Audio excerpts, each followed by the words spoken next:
The seventh meeting of the 62nd session of the Commission for Social Development is called to order. I invite the Commission to resume its consideration of Agenda Item 3C, entitled Emerging Issues, the Influence of Digital Transformation on Inclusive Growth and Development, a Path to Realizing Social Justice. I'm pleased to welcome the distinguished panelists of our panel discussion on emerging issues, His Excellency Gabriel Bastos, Secretary of State for Social Security of the Ministry of Labour, Solidarity and Social Security of Portugal, Ms. Heba Hagras, Special Rapporteur on the Rights of Persons with Disabilities, Ms. Ursula Finhoven, Head of the International Telecommunications Union Liaison Office to the United Nations in New York, Ms. Aida Opoku Mensah, Managing Director of Centric Digital Ghana, and Ms. Julia Stojanovic, Associate Professor in the Department of Computer Science and Engineering and the Center for Data Science, and Director of the Center for Responsible AI at the New York University. I'm also pleased to welcome the moderator, Ms. Cynthia Samuel, Special Representative to the United Nations and Director of the International Labour Organization Office in New York. Before I hand the floor over to the moderator, I wish to remind the panelists to please keep within their allocated time limit of 12 minutes per presentation, and delegations to keep within the 3-minute time limit during the interactive discussion. I thank participants for their understanding. Over to you, Madam Moderator. Thank you very much, Madam Chair.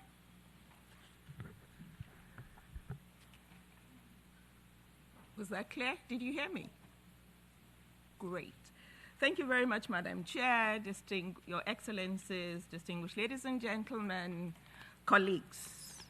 I believe that we're here for a very wonderful, but more importantly, very pertinent conversation on how we will work in a very strategic and systematic way to ensure that digital transformation facilitates inclusive growth and development and constitutes a path to realizing social justice. And I'll start by making a statement that has the possibility of becoming very true, but it also has the possibility of becoming very false.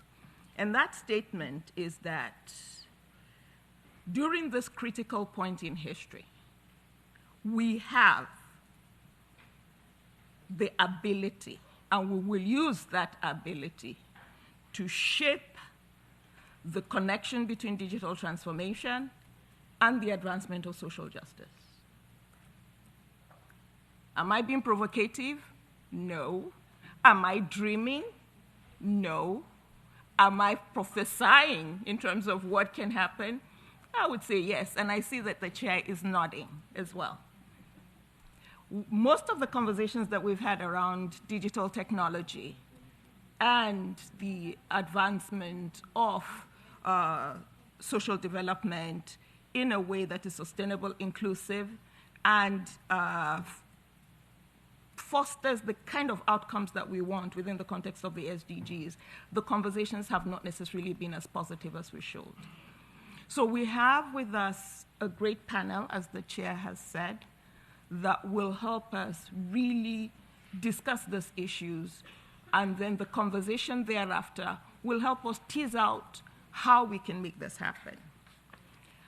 The ILO Centenary Declaration for the Future of Work, which was adopted in 2019, called on all ILO member states to put in place, and I quote, policies and measures that ensure appropriate privacy and personal data protection and respond to the challenges and opportunities in the world of work relating to the digital transformation of work, including platform work.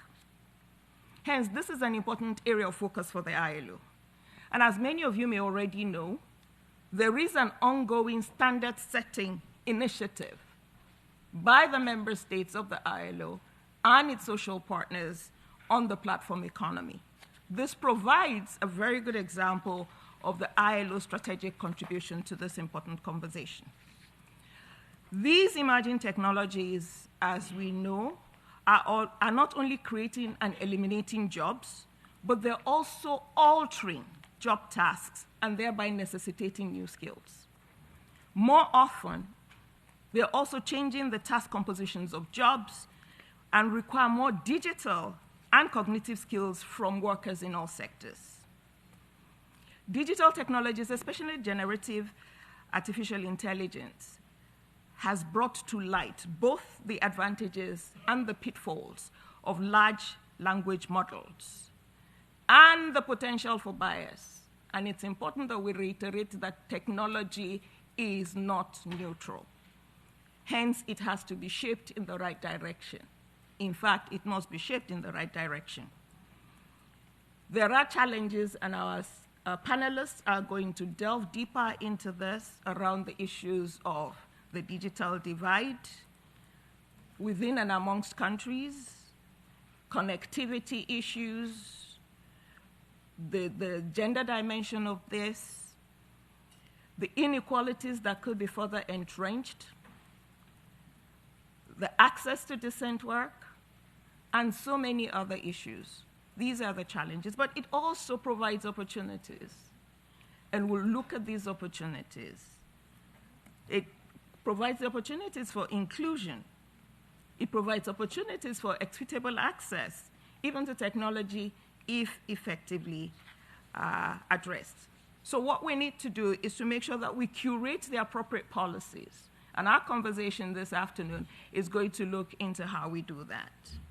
And in curating the appropriate policies, we need to ensure that we're looking at promoting inclusion, empowerment, equitable opportunities for all, ensuring that the benefits of digitalization are shared widely, making sure that we reduce the disparities, and that we foster a just and inclusive digital future. 3 things that I'll put on the table as we start the conversation. The one is on the transitions, tailored policy responses for just transitions, ensuring that the shift towards a digitalized economy is equitable and inclusive. And there are quite a lot of issues that we'll be delving into as we discuss further. The second is the need for social dialogue, effective engagement by all the critical stakeholders. And in fact, that's the DNA of the ILO in bringing together the key partners to the conversation to ensure that the outcomes for the labor market are consistent with the desired results, especially as we work towards social justice. And then the third one, having the robust mechanisms for monitoring and evaluating these policies in a way that allows for continuous assessment of the labor market impacts, the continuous assessment of the impacts on social development, and ensuring that we have the opportunities to make the adjustments as and when required. These are just key ideas that I'm putting on the table as we start the conversation. So, Madam Chair, as we proceed with the discussions today, we will welcome the 5 panelists to share their insights on leveraging digital transformation to promote inclusive growth and social justice being the key word. They will also outline for us the policy options for harnessing this transformation to achieve the SDGs, while also emphasizing the role of international cooperation. As you've indicated, we'll really manage time tightly. I can't see all the panelists, but I'll make sure that you feel my presence. When you go above the time, there will be a way for me to get to you. Even if you look away from me, I'll make sure that I get to you. So the first round, we have the panelists share with us their insights around the issues that we framed for 12 minutes. Then we'll invite the member states and all the stakeholders here to engage. We want this to be a real conversation. We want it to be a productive conversation, but also, dare I say, within the walls of the UN, we want it to be fun. Yeah? And we're going to make sure that we do that. So with these very brief comments, I'll invite the first panelist, and it's His Excellency, Mr. Gabriel Bastos, the Secretary of State for Social Security, Ministry of Labor, Solidarity and Social Security of Portugal. Mr. Bastos, you have the floor. Thank you very much, Madam Moderator, Madam Chair, dear colleagues. It is a pleasure to be here with you today to share the Portuguese experience on digital transformation as a tool to foster social security efficiency in protecting people, especially those most vulnerable in our societies. As we all know, social security is a vital pillar of public policy designed to ensure the well-being of each individual and that of communities. It plays a major role in supporting social cohesion, which is at the core of any inclusive development strategy. We must always keep in mind solidarity is not only an ethical imperative, but also a social investment with positive economic externalities. Those two factors are closely interlinked and are the only way to assure the effectiveness of the welfare state and the very viability of democracy. Over almost 50 years of Portuguese democracy, we have progressively and sustainably strengthened the system coverage. This path of consolidation benefited from an internal political consensus regarding the indispensable role of strong and consistent social policies to change the social and economic profile of the country. If Portugal's integration in the European Union produced a remarkable positive impact, we now aim at taking advantage of the wave of technological development that floods our lives. There are no doubts. New emerging technologies are a crucial enabler to strengthen social protection. An example of how we made good use of technology was during the COVID-19 pandemic, which had an impact on people's lives and health, but also on the economy and the labor market. So, the emergency response to the crisis forced social security to reinvent itself and swiftly adapt to the immediate demands. We provided one of the largest support programs in the country's history. At the same time, we realized that we could not miss this opportunity to change methods in a structural manner. So we set in motion an integrated and comprehensive approach focused on simplification, reducing bureaucracy through innovative digital services. The digitalization of the economy had already been a trend, but it became more evident the need to accelerate the dynamic, and everyone from the private sector to the public sector were impelled to take the best advantage of this potential. Since then, Social Security has been undergoing a profound digital transformation program as a catalyst to improve the provision of public services to citizens and companies. Madam Chair, let me share one concrete example. The automatic child benefit allocation mechanism for children and young people, which will be available later this month in Portugal. This means parents will no longer need to claim the benefits. They will be notified automatically, electronically, that they are eligible to receive this support, and if they confirm everything is accurate, the benefits will start to be paid. This eliminates, of course, the need for each family to go to the Social Security's in-person services, fill out a form, and attach, eventually, documentation proving their claims. This kind of proactive measures will result in better access to social protection because the activation of benefits by beneficiaries doesn't depend on their knowledge of the complexities of social security laws and regulations. Another example of modernization efforts oriented to seniors has to do with pensions and the procedures related to its attribution. We created a program called Pension on Time. As the name suggests, this program allows individuals to apply for their pension and receive an automatic decision. To achieve this result, individuals must use the Social Security's online platform. This online platform then performs a set of operations that compile the worker's entire contributory career, gathering information from all available systems. Subsequently, the pension is awarded.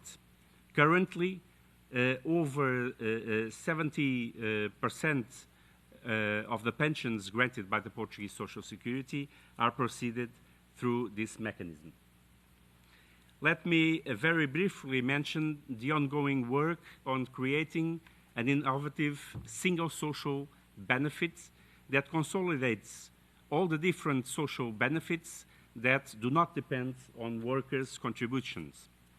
This is a project we are developing in collaboration with the OECD and the financing of the European Commission. The new single benefit will allow to reduce complexity and at the same time harmonize access criteria and safeguard an adequate level of social protection to combat poverty and inequality. Again, this can only be effectively achieved through automation. Dear Madam Chair, dear colleagues, in Portugal, we also use new technologies and artificial intelligence to strengthen workers' rights. Indeed, information housed in the Social Security and Labor Conditions Authority information systems is being cross-referenced to detect cases where workers have been fraudulently declared by some employers as independent contractors rather than being recognized as dependent employees. Allow me also to mention another example. As is in the case in other countries, domestic work in Portugal is characterized by being precarious, poorly paid, predominantly female, and with a significant proportion of migrants. Over the years, this work had its own social security rules, which provided little protection to workers. To offer greater protection, Portugal changed the rules. First, we simplified the entire process of registering new workers, which is now also done on the Social Security's online platform. Second, we established the criminalization of the use of undeclared domestic work. It is a crime to use the domestic work of a person for 6 months and not declare it to Social Security. For now, the results are encouraging. The registration of new domestic workers has increased by 130%. By doing this, we are dignifying work and improving workers' rights, in particular in segments more exposed to discrimination. We know that only with a cohesive society with equal opportunities and in which all citizens are guaranteed their civic and social rights, can we protect democracy and freedom, fundamental goods that can never be taken for granted. In conclusion, I would recall that the Portuguese welfare state, which is based on the principles of solidarity, equality, social equity, social inclusion, and intergenerational cohesion, was not only enabled by, but mostly fostered by the freedom and democracy we conquered on the 25th of April, 50 years ago. Since then, we have continued to work towards a more cohesive and harmonious society committed to inclusive development. What moves us is the strong commitment to deliver a more efficient and robust, more digital and innovative social security, to make it a powerful instrument to transform lives and break down cycles of poverty. As it was so well said by the UN General Assembly President at the opening, let us continue to build trust and reignite solidarity with the help of modern technologies. Thank you. Thank you very much, Your Excellency, for those very concrete and practical examples of how Portugal has used technology to move the needle on specific decent work outcomes, whether it's on social protection, whether it's around the facilitating the rights, enhancing the rights of workers, including domestic workers. So these are important points showing what has been done concretely. We'll come back to some of these issues, but thank you very much, Your Excellency, on that. We'll now move quickly to Madame Heba Hagras, the UN Special Rapporteur on the Rights of Persons with Disabilities. Same question, same time. I'm being very generous now, so I'm not giving any look yet, right? So you have the floor, and it's 12 minutes. Thank you. Actually, my speech is about digital transformation and the employment of persons with disabilities. Excellencies, distinguished delegates and participants, I deeply appreciate the opportunity to address you today following my appointment as the Special Rapporteur on the Rights of Persons with Disabilities in October 2023. I am very happy that my mandate allows me to maintain a close relationship with the Commission and give it its long-established focus on disability issues. I am starting my tenure as 6 years as remaining to implement the Sustainable Development Goals. The commitment to leave no one behind represents an important step for persons with disabilities, so development and enjoy their human rights.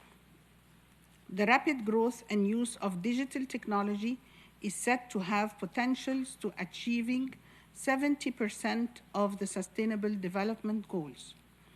It is a key tool to get the implementation of the Sustainable Development Agenda back on track. Like other digital technological revolutions in the past, the expansion of digital technologies is transformative for societies and economies. And like other technological advancements in the past, digital transformation is not neutral. It can be a tool for inclusion and growth, and it can entrench inequality, exclusion, and discrimination. The potential of digital transformation for persons with disabilities is well known.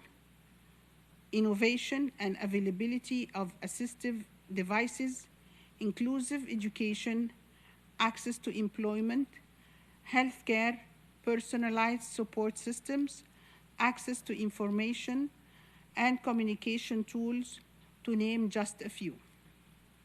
Digital transformation can be harnessed to help realize the paradigm shift brought about by the Convention of the Rights of Persons with Disabilities. This means restoring the voice, control, and choice of persons with disabilities as active members of their communities. But for that, policymakers must make intentional effort to ensure that the unfolding digital transformation is disability inclusive.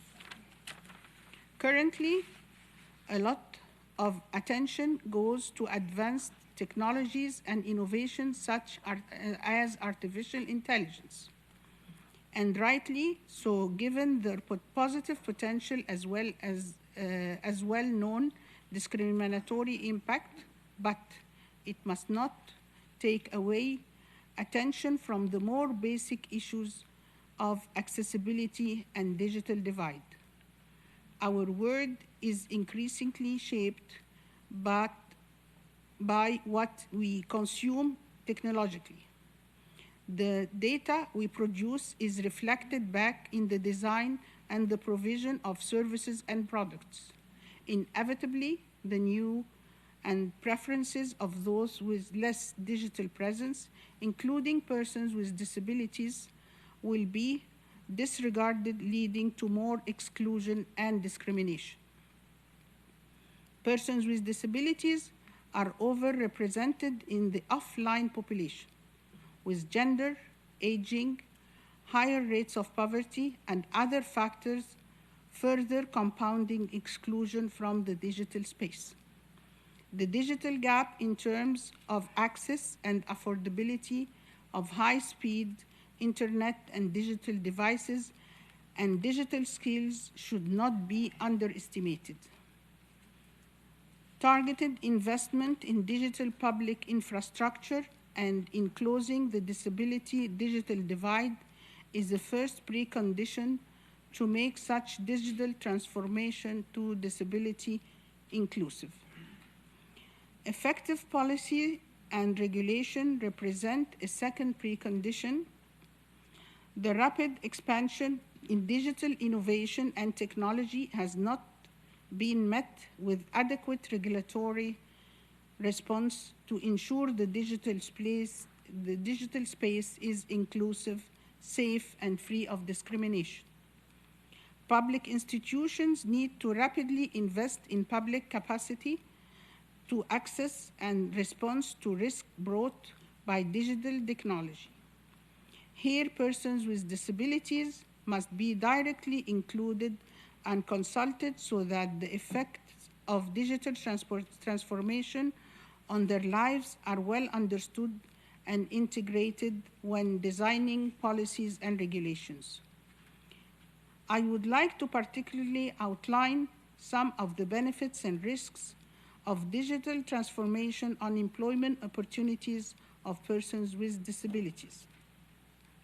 Access to the labor market is a major concern for persons with disabilities worldwide.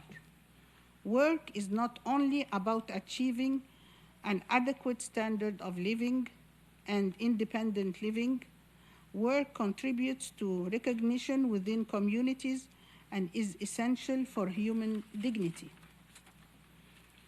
Digital transformation is radically changing jobs. Digital tools can enable persons with disabilities to gain direct access to employment as more adaptive and assistive tools remove physical and informational barriers and can be used to support with daily tasks.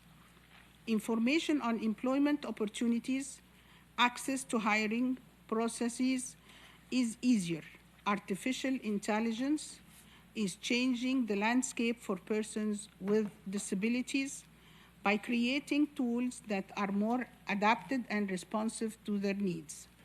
For example, tools that supports communication such as auto-captioning, eye tracking, and voice recognition technologies.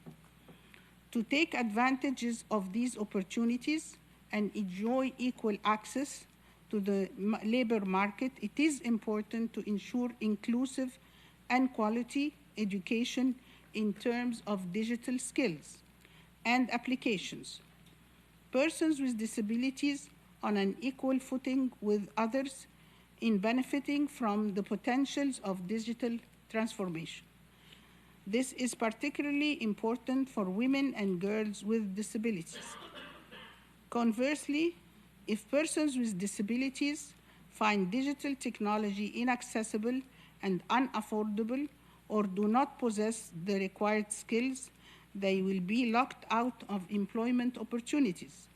The risk of being left behind further will increase. In the digital economy, the entry cost for employment could become too high for many persons with disabilities. Moreover, persons with disabilities often occupy lower skills and entry-level jobs, which are at a high risk of being automated and replaced by higher skills jobs. Without policy intervention to protect and ensure the inclusion of persons with disabilities in the labor market, disadvantages and exclusion will increase. Other risks are increasingly brought in light in connection with artificial intelligence. For example, discriminatory practices in recruitment processes. AI tools are typically developed without disability-inclusive data and testing. This means that AI tools can perpetuate ableist attitude and exclude candidates which are assessed as atypical and different.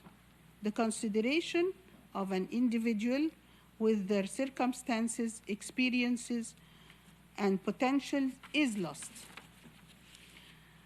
To harness the benefit of digital transformation for the rights to work for persons with disabilities, policies and strategies need to be put in place with the full participation of persons with disabilities. Otherwise, they will continue to be left behind in the labor market and in their communities more broadly. Allow me to end this by stressing that in initiatives to accelerate the implementation of the Sustainable Development Goals and related high-level events such as the Summit of the Future provide an important opportunity to ensure that digital technology and international digital cooperation is disability inclusive. I strongly encourage states and other stakeholders to integrate a disability perspective and consult persons with disabilities in these processes so that persons with disabilities are part of the digital transformation. Thank you all. Thank you very much, Madam Heba Hagras, for that very rich and insightful look or exposure of the disability dimensions of the conversation that we're having. And I'm happy that you reiterated an important point, that technology, especially digital technology, is not neutral. It has to be shaped, and we can shape it to ensure it provides the right outcomes. The issue of inclusivity, having all the key stakeholders at the table in making this policy so that the different perspectives are effectively integrated. They're discussed, they're integrated. You talked about the issues of the labor market, talking about the importance of inclusion, not leaving the persons with disability behind.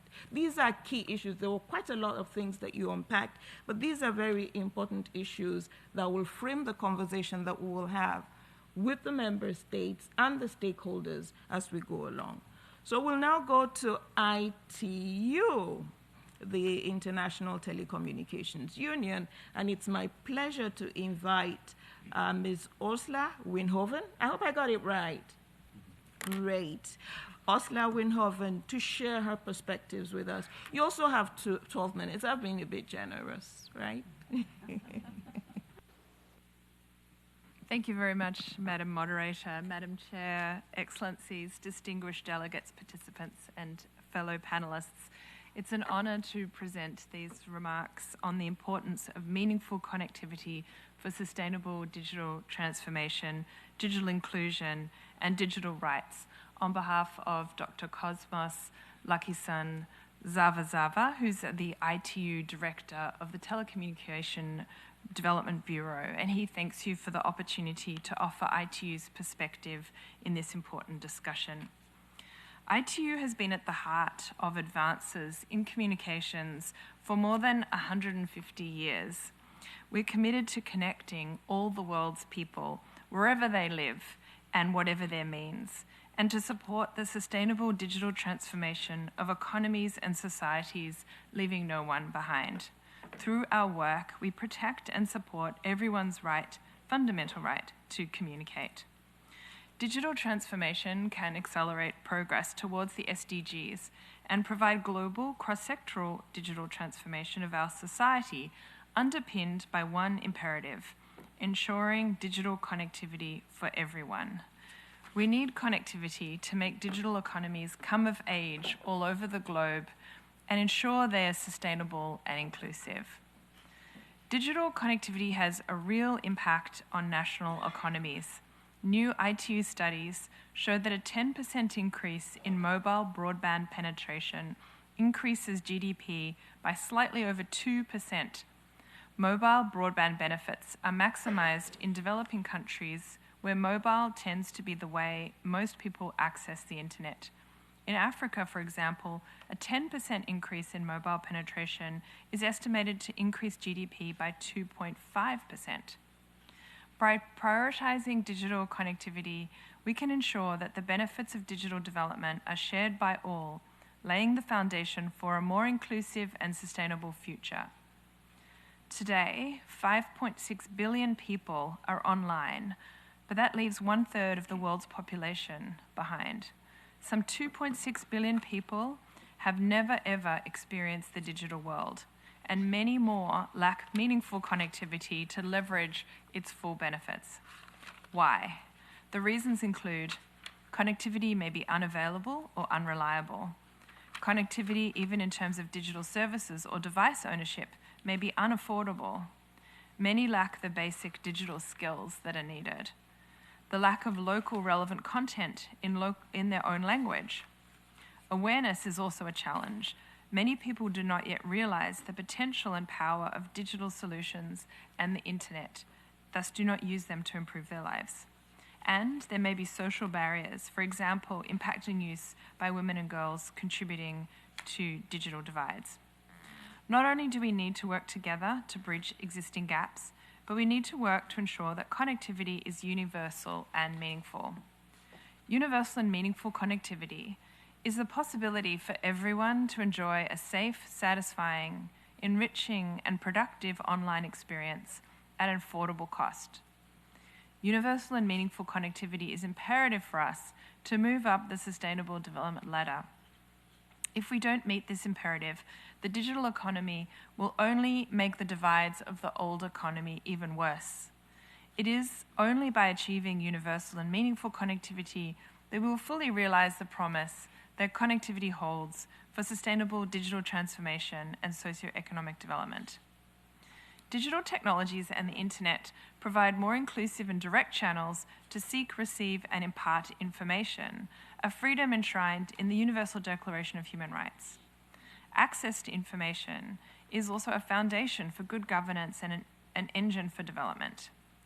The myriad of digital opportunities requires all stakeholders across national ecosystems to unleash the benefits of digitally transforming economies and societies. Digital technologies are key to a growing number of jobs, requiring people to learn new skills, digital skills. Individuals and graduates of digital skills will get to pick the best jobs. Digital entrepreneurs can tap into global markets without even crossing a national border. Policymakers need to create an enabling policy environment. Education providers need to reform their programs to accommodate the surge in digital skills demand. And the private sector and innovative financing models are needed to invest in the development of the required infrastructure and solutions.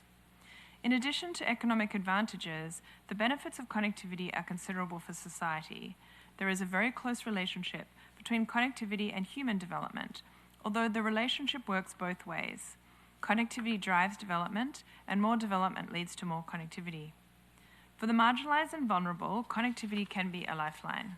For refugees, for instance, connectivity enables them to keep in touch with families and communities and provides them with online services, including education, employment, and financial support. For women and girls, connectivity can be a powerful engine for social and economic empowerment. If women lack access to digital services or can't afford devices, it If they don't have the skills to use technology, how can we expect them to make the next world-changing scientific discovery or function in an increasingly digital world?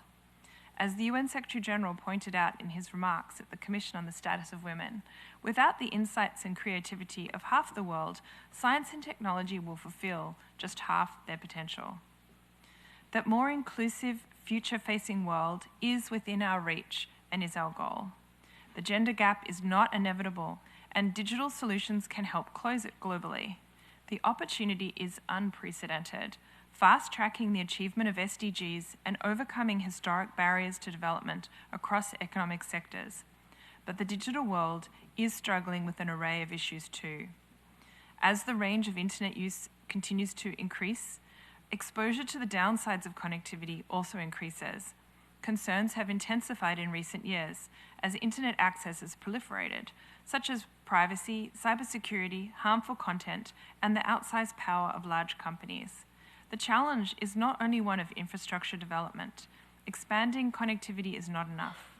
Each person needs to have access to the devices and the skills to use the new technologies. As the digital world advances, inequalities are growing too. The widening digital divide exacerbates social and economic inequalities, leaving many without access to crucial resources and opportunities. Simultaneously, the proliferation of misinformation and cyber threats poses significant risks to global stability, challenging countries and eroding trust. To navigate this digital landscape responsibly, we must prioritize ethical considerations and human rights to ensure a digital future that is inclusive, fair, and respects the dignity of all. The focus on protecting individuals, especially children, has grown in recent years. How can we best ensure adults and children's safety while at the same time protecting their rights? There are challenges even with non-harmful content. Many channels exist where only one viewpoint is expressed, an echo chamber where views, sometimes extreme, are reinforced and unchallenged. Excessive amounts of time spent online, particularly for the young in their formative years, can impact adversely on their personal relationships and on the wider community. Since the COVID-19 pandemic, greater use of digital services in sensitive areas has added to privacy concerns, while awareness has grown around cybersecurity risks and vulnerabilities. Harmful content can have serious consequences too, as misinformation and conspiracy theories flourish. Despite the challenges, we believe that the benefits of digital technologies outweigh the downsides, powering national sustainable development and bringing solutions to global and local challenges, from strengthening economies to the energy transition to climate change. ITU, as the UN Specialized Agency for ICTs, is working to bring the benefits of sustainable digital technologies to everyone. Key to this work is our membership, which includes 193 member states, more than 900 sector members, including private sector companies, industry associations, and civil society organizations. ITU also counts nearly 200 universities as academic members. ITU urges every country to provide its citizens with as broad an access to the means of communication as possible. That's in line with the International Covenant on Civil and Political Rights and the ITU Constitution. Our commitment to advancing universal, meaningful connectivity means that we adopt an approach to technology that is grounded in human rights. With our members, our work charts pathways to a more sustainable and inclusive digital future. Given the broad range of issues brought on by a digital economy, the digital landscape depends on a collaborative and interdependent environment. At the national level, collaboration between different agencies and parts of government, industry, and other stakeholders is a must for sustainable and inclusive progress. Government mechanisms, formal and informal, to collaborate with industry and consumer groups on setting policies, rules, and guidelines are key. With our membership, our work to build bridges between different areas of expertise is growing more important by the day. We need to help everyone contribute and get involved. We're striving for new, pragmatic ways to become more inclusive. We need to break silos across governments, across ecosystems, and in the global development space for a whole-of-government, whole-of-society approach. We believe that our joint efforts should aim to strengthen digital cooperation, close the digital divide, and ensure an inclusive, open, safe and secure digital future for all, which is anchored in human rights and that enables the attainment of the Sustainable Development Goals. And it's within our power, together, to shape a more inclusive and sustainable digital future for all. Thank you so much. Thank you very much, Ms. Osler Wenhoven, for the key issues that you've raised. I already put the panelists on notice that I will ask you to come back, in addition to what will be said by the member states and other stakeholders. How are we going to strategically and practically facilitate that connection, a move from opportunities to reality, especially in terms of that link between digital technology and social justice? So I'll be coming back to you on that. So I just want to prep you, as it were, because that's one of the issues that we're going to be looking at. But thanks for all the issues you've raised, Ursula. Very pertinent, very useful, especially in terms of connectivity. We'll now go, and I have a special smile on my face as I introduce Ms. Ida Opoku-Mensah. This is the Addis Ababa connection. Yeah, we were together many years ago in Addis. She is the managing director of Centric Digital Ghana, and would want you to share your insights with us in 12 minutes. Thank you very much, Madam Opoku-Mensah. Thank you very much, Madam Moderator, and a good afternoon. I'd like to recognize my fellow panelists, distinguished panelists at that, and also to recognize the chair. I'm very happy to be part of this panel. I think that it is very key to the intersection in which the world finds itself. We talk about digital transformation, but at the very heart of digital transformation is the fourth industrial revolution, which is quite critical. And therefore, my presentation will focus on looking at the intersection between the fourth industrial revolution, digital transformation, and try to raise some questions, but as well as solutions for the implication for inclusive growth and social justice, as Madam Moderator, you have just said. And then maybe talk a bit about the solutions going forward and things and how we can address them more concretely. My presentation is quite detailed, so I will skip a number of slides, but just to highlight that we often talk about AI, which is the most pervasive of the fourth industrial revolution technologies, but there are other examples of the digital transformation taking place, such as the Internet of Things, such as robotics, biotechnology itself, and so many others that are being used. And as I had earlier said, Madam Chair and Madam Moderator, the digital transformation is indeed at the heart of the fourth industrial revolution. And so this is characterized by data-driven decision-making, where the use of big data and AI algorithms are used to analyze vast amounts of data in real time, which then impacts on and enables certain decisions to be done. We have examples of smart manufacturing as well. And of course, very popular now is digital healthcare. And as we go on, we talk about e-commerce, and many of the panelists have alluded to this. We've also talked, there's a lot of talk these days about smart cities, the advent of remote work and remote collaboration is very much the hallmark not just as a result of the impact of COVID, but also is as a result of the digital transformation. So from an Africa perspective, how is Africa going to embrace this whole process? We know that there's been a lot of significant changes that's taken place. And in Africa, these changes present both enormous and tremendous opportunities, but it also poses a whole lot of threats and challenges that I will also raise as a result.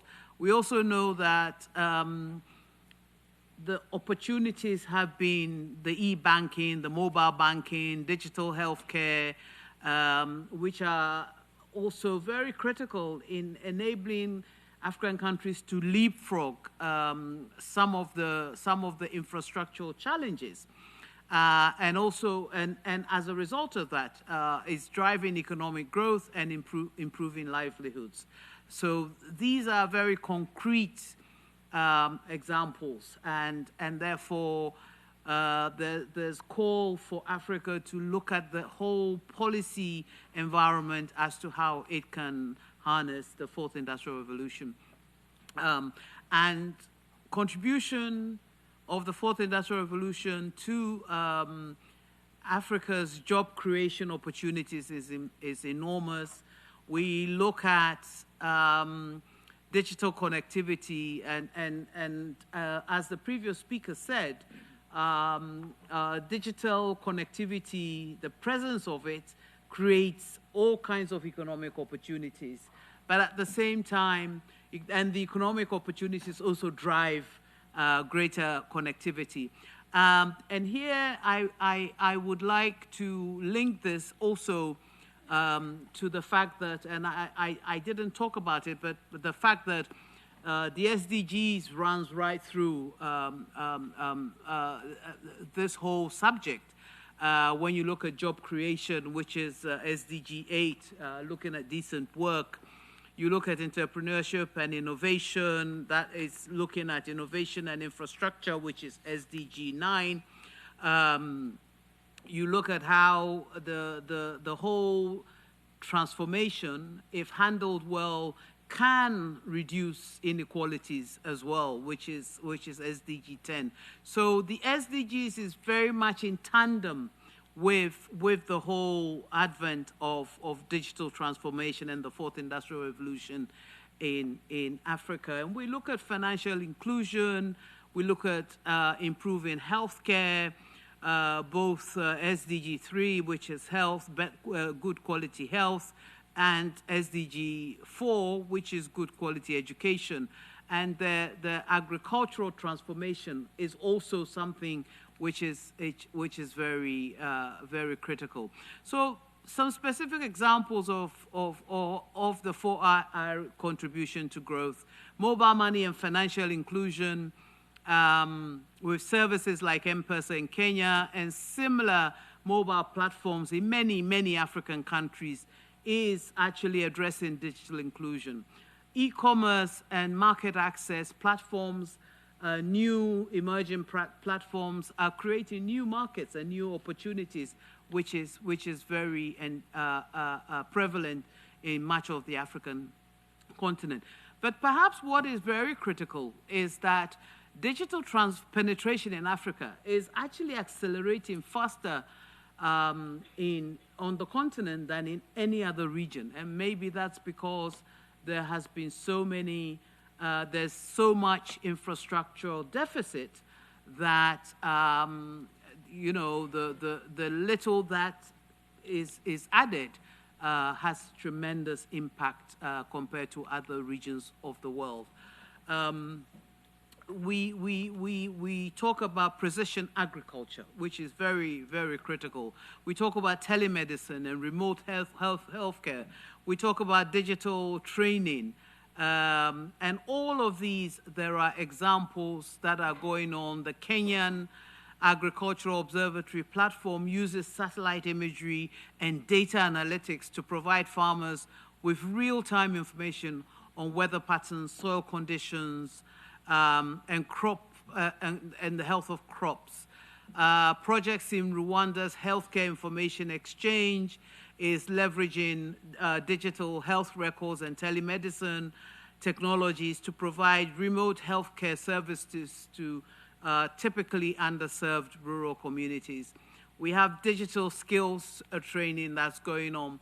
And so this slide actually looks at the various opportunities and initiatives across the African continent in terms of adopting AI in Africa from Cape to Cairo, as the saying goes, and there are a lot of initiatives that are going on.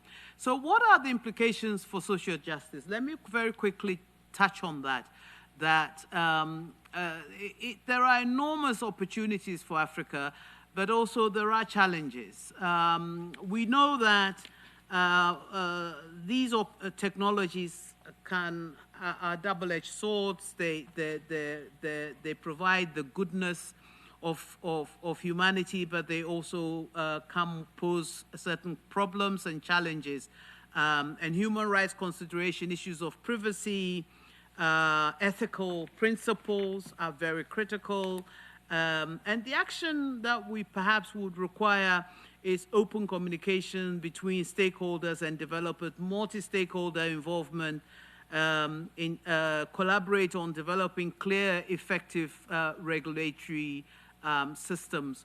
But one of the biggest challenge is the technology skills that are required for Africa to really optimize on the fourth industrial revolution, and the kinds of skills that the continent and countries will need, as the slide shows, is going to be quite critical, because you will also need the skills to be able to combat the downside and the negative sides of this. So I've touched on overcoming some of these challenges. Inclusive policies are critical. Skills and awareness raising, but at the same time nurturing collaboration and partnerships. And I just wanted to share this slide lastly because there's some literature that an organization based in Nigeria, Paradigm Initiative, has done, looking at the whole advent of artificial intelligence and its impact on human rights and what this means for social justice. Thank you very much for your attention. Thank you very much, Madam Poco Mensah, for those key issues that have been highlighted.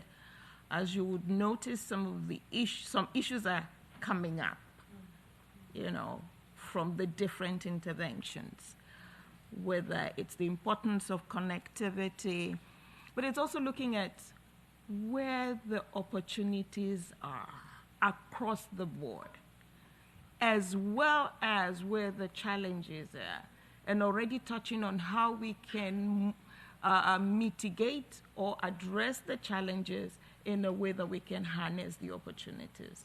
We'll still have more conversations on this. The issues of skills that has come up in different dimensions. Skilling, inclusiveness of the conversation that has come up in different forms. And the importance of access to jobs that has also come up in different conversations. The ITU talked about the fact that with effective technology, you can be mobile without being mobile, right? You can connect to the global labor market without leaving where you are.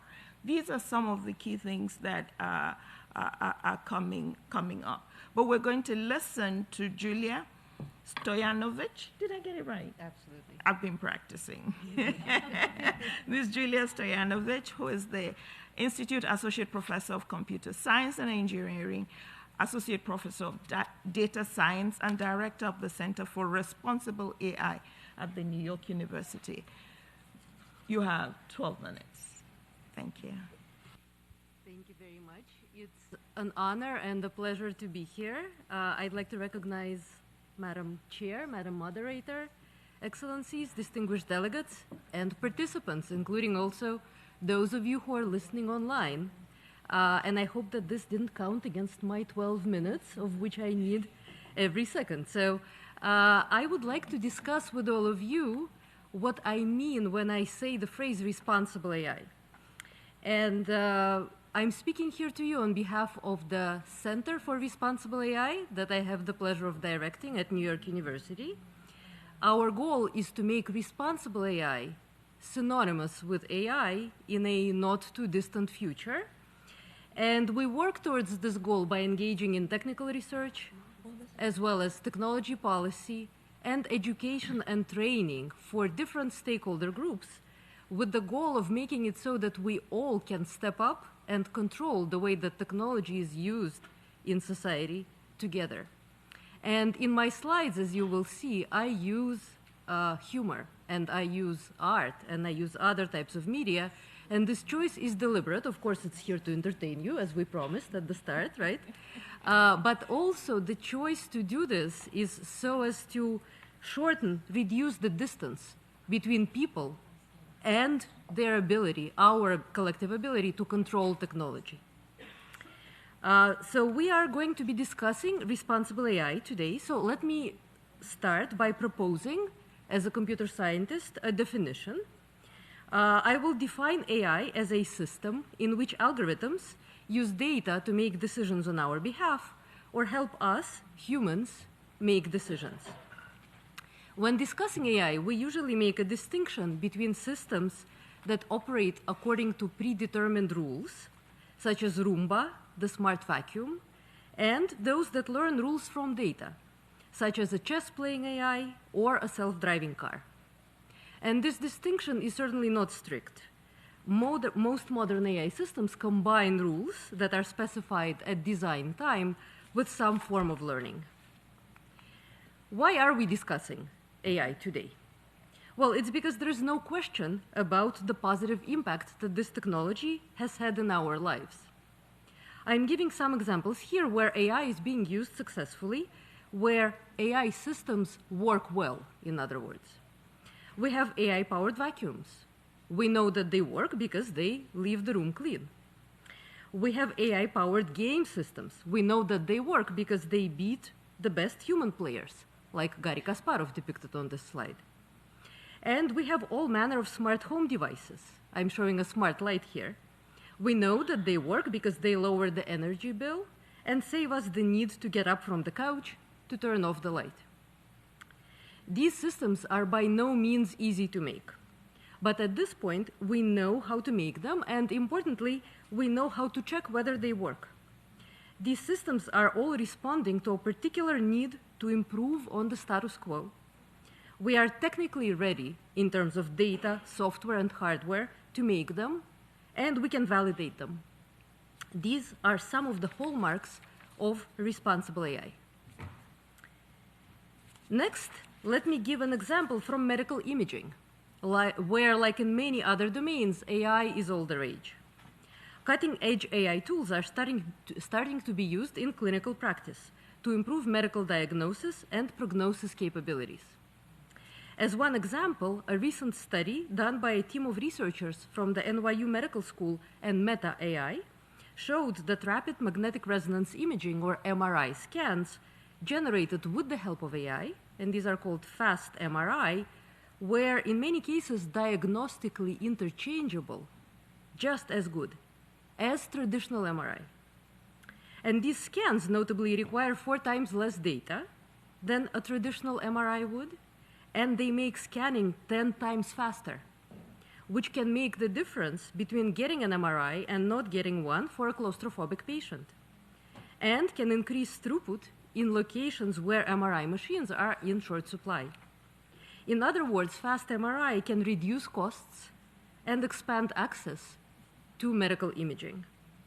As another example, along similar lines, we're seeing tremendous breakthroughs in automatic diagnosis of lung and breast cancers, where AI is performing at least comparably with the best human pathologists, and most importantly, where human AI teams are outperforming both humans alone and machines alone. And here, there are, of course, some cases where systems will fail. So to put them into safe use, we must have another factor that contributes to their successful use, and that is decision-maker readiness that I'm highlighting on this slide. A clinician, a radiologist, is assisted by an AI, but they understand that they are ultimately responsible for the diagnosis and treatment. They know when to trust AI predictions and when to challenge them. Now, having seen these successful examples, we may be tempted to try using AI to solve other pressing problems. Let me take hiring as an example. Humans are notoriously bad at hiring. I'm highlighting here the persistent problem of bias in hiring that exhibited itself in the analog era as well. In their well-known 2004 study, Bertrand and Mulainathan sent fictitious resumes in response to help-wanted ads that were published in Boston and Chicago newspapers. To manipulate perceived race, they randomly assigned African American or white-sounding names to resumes. White names received 50% more callbacks for interviews on the very same resumes.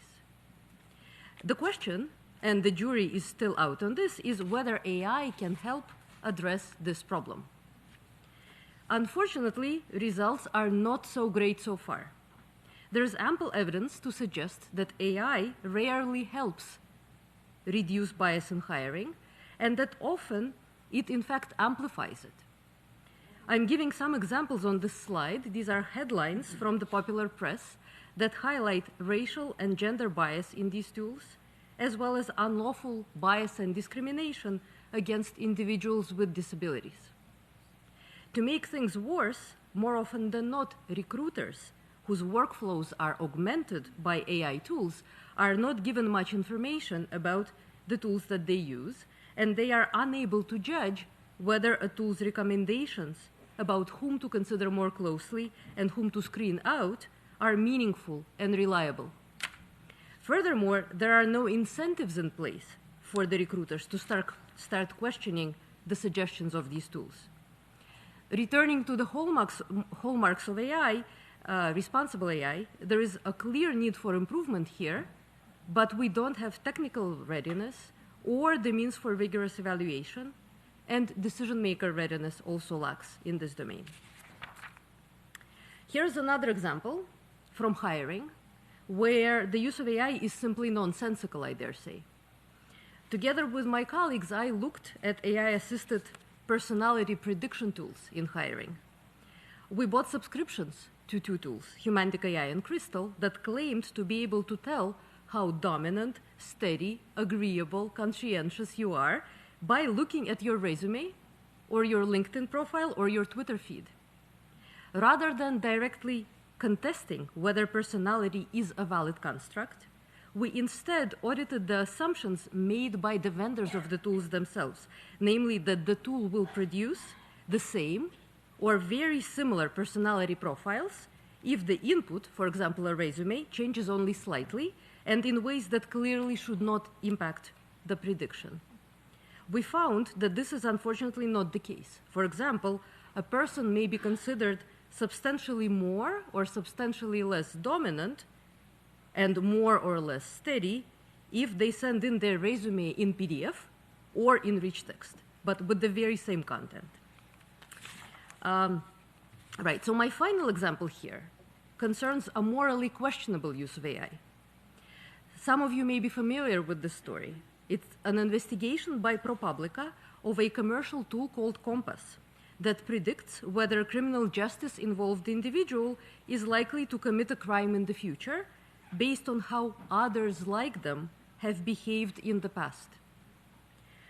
These predictions were shown to be racially biased, incorrectly deeming African Americans more likely to recidivate compared to whites. We call this higher false positive rates, and conversely for false negative rates. In this case, though, and irrespective of the mistakes, we must question whether the use of such a tool is morally justified. is it acceptable to predict whether someone will commit a crime in the future based on how others like them behaved in the past? I personally don't believe that it is. This reminds me very much of a movie called Minority Report that many of you have seen. This is a 2002 anti-utopia that we seem to be living in today. Now, having seen these positive and negative examples of AI, I'd like to move us into a conversation about AI ethics, and this is going to be a very brief conversation, I promise. And one possible entry point into this conversation is by thinking about the benefits and the risks of AI. And this conversation usually starts with thinking about mistakes. Machines make mistakes. A customer service AI at your favorite online shoe store may misunderstand your order, and the wrong pair of shoes will be shipped to you. Annoying as this may be, the consequences of such a mistake are not severe, and they are reversible. You return the shoes, you get your money back. Now consider an autonomous car, an AI that does not detect the presence of a person in a wheelchair crossing the intersection. This could happen if, for example, the person was crossing the intersection going backwards, and the self-driving car's AI would miscalculate the pedestrian's trajectory. This example immediately extends to lethal autonomous weapons. I'm quoting from a UN General Assembly report on the right of persons with disabilities, saying that, quote, the deployment and use of fully autonomous weapons systems, like other AI systems, raises concerns as to the ability of weaponry directed by AI to discriminate between combatants and non-combatants, and make a nuanced determination as to whether an assistive device qualifies a person with disabilities as a threat, end quote. This example illustrates that mistakes and catastrophic irreversible harms, even the loss of human life, can be due to biased data, a distorted mirror of the world. Other, perhaps more common examples of pre-existing bias are when training datasets are simply unavailable that would be representative of the intended context of use, for example, of an autonomous weapon, a specific type of battlefield with a specific kind of terrain, soil composition, or other environmental characteristics. In the interest of time, let me actually skip through a couple of these slides so that we can have a chance to get to the main point of my presentation, and that is that people, I have 2 minutes, and it's, so I'm going to show a video that reinforces the point that is about the need to give agency and control to people about the decisions that we want AI systems to make. We cannot outsource the work of being human to a machine. So here I'd like to show a 2-minute long video called Alice and Algorithmia. This is an animated short that follows a day in the life of a regular person who navigates the pros and cons of AI. As she goes through her day, Alice moves from being surrounded and directed by this technology to regaining agency and control.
Thank you so very much for those very interesting perspectives around AI, around what the opportunities are that we can avail ourselves of, medicine, the medical field, and that aligns very much with what was already highlighted, particularly by Madame Opoku-Mensah, but also some of the challenges that we have to grapple with.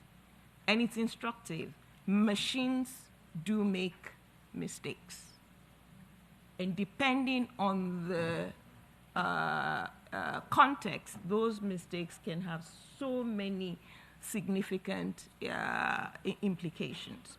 So thanks for that.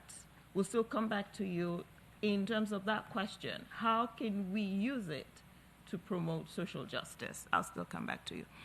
We now have the opportunity to hear from all of you. I already have a list, and I encourage you, please, let's indicate that we want to take the floor. We request that you please make your comments to fall within the timelines of 3 minutes, and if it's a question, kindly indicate who the question is to. As I said earlier, we really want to have a very good conversation. And I will start with the request we've received from His Excellency Yavuz Selim Kiran, the Deputy Minister of Family and Social Services of Turkey. I hope I got the pronunciation right. Honorable Minister, you have the floor.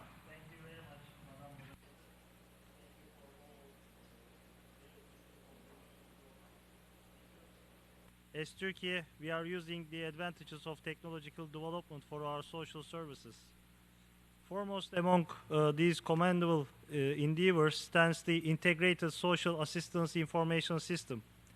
Since its inception in 2010, the system has revolutionized the provision of social assistance services, ensuring prompt, fair, and efficient delivery by consolidating data from 29 diverse institutions to register our deserving citizens. Now, this system stands as a beacon of excellence in social policy information systems worldwide, garnering recognition from esteemed bodies such as the World Bank and the Council of Europe. Today, we are ready to share our expertise, eager to adapt this exemplary system to their own context. Moreover, during the COVID-19 pandemic, we have swiftly reached vulnerable households, shielding them from further hardships and disadvantages.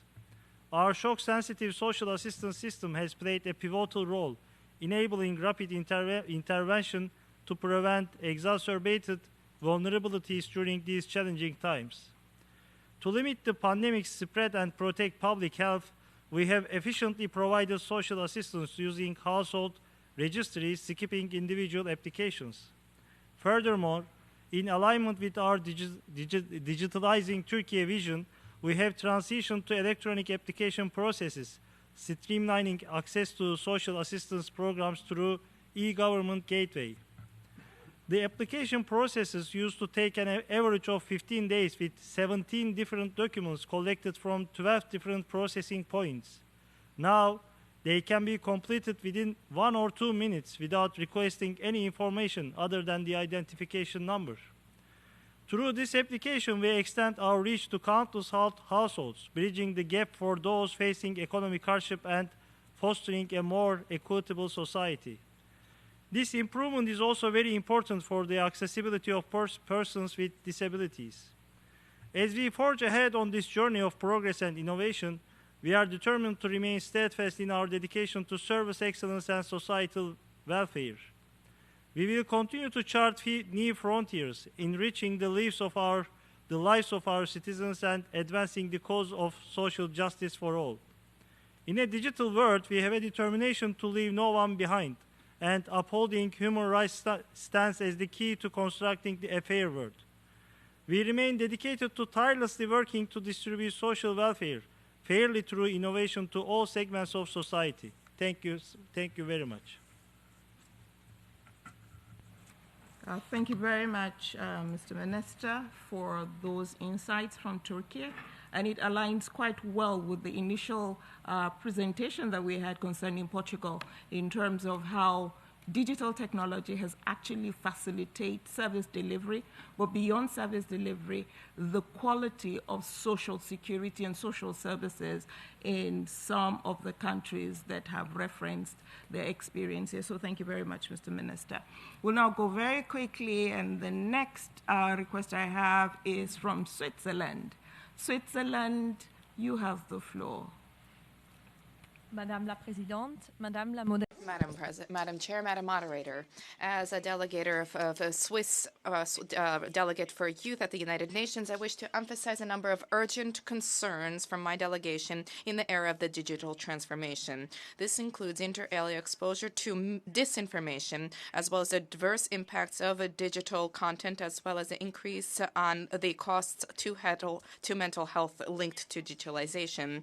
In Switzerland, digitalization has facilitated the progress of a number of young people as they've gained access to education during a number of crises, such as COVID-19. Nonetheless, let us not forget that a part of the global youth has failed to have access to these technologies. They continue to experience the consequences of the digital divide. There's a need to deliver universal access to young people, to digital tools so that they have essential tools for their education and so that they are in a position to more effectively address the gaps in education, such as what they experienced during COVID-19. This will facilitate educational inclusion, which in turn will contribute to poverty eradication and will ensure more equal social inclusion. Another challenge that our delegation is encountering is the alarming presence of disinformation. The opacity of the sources, cyber harassment, as well as the problems linked to this have adverse consequences for the welfare of young people.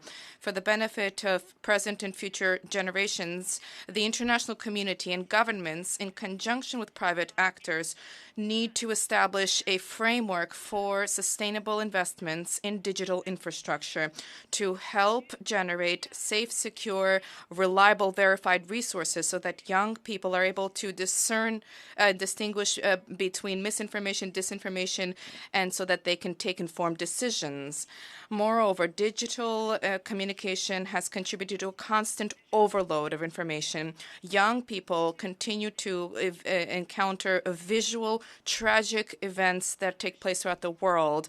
Research has reflected that this kind of overload in images and information has resulted in increases in depression rates in young people. According to the WHO, 1 out of 7 young people throughout the world suffers from mental distress and suicidal ideation. Suicide is the 4th leading cause of death among young people. These problems have increased during and after crises such as COVID-19, where the numbers have increased by 25%.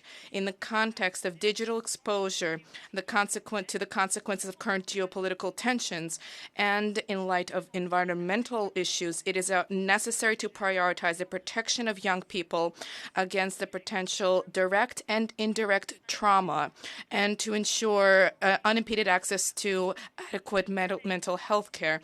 The physical, psychological, intellectual, and social welfare of young people is one of the priorities of the Swiss government. At the global level, it is our duty to recognize that a more peaceful, sustainable world is the very bedrock of a well-informed youth, and this helps to ensure the welfare of all. There's an important need to ensure intergenerational social justice where the voice of young people is heard. To achieve this, better coherence among various UN agencies would be desirable. Thank you. Thank you very much, the distinguished representative of Switzerland, for those very pertinent issues that will be taken on board as we give the panelists the opportunity to respond to the very key challenges that you have identified, but also the opportunities that Switzerland has availed itself of. We'll now give the floor to the distinguished representative of Poland, to be followed by the representative of the Islamic Republic of Iran. So the distinguished representative of Poland, you have the floor. Thank you very much. Thank you very much, Madam Moderator. Excellencies, ladies and gentlemen, let me start by thanking all the panelists for their enriching presentations on how we can ensure that digital transformation truly serves social justice. I must say that always it's so refreshing to listen to the voices of practitioners, and especially to the presentations such as one by Ms. Julia Stojanovic on AI, and this was really sobering, and I think it gives us a lot of food for analysis of your insights and recommendations. Poland aligns itself with the statement to be delivered by the European Union and would like to offer some remarks in our national capacity. It is the goal of the government of Poland to ensure digital accessibility for all our citizens. And to that end, we actively work towards digital transformation of public administration, and we support such transformation of businesses and society as a whole. We have implemented numerous programs to increase everyone's access to new technologies, such as broadband internet and 5G technology. In those efforts, we are carefully paying special attention to members of groups that are at particular risk of digital exclusion, most importantly, persons with disabilities and older persons. Targeted programs aimed at improving their digital skills and promoting the use of new technologies in their everyday life are in place. Poland is also focusing on education of citizens from the early years to adulthood to ensure high digital literacy and skills, as well as awareness of risks that new technologies entail, including for human rights. And I would like to underline our appreciation for including this aspect in your today's presentation. It was a very important element to be taken into account.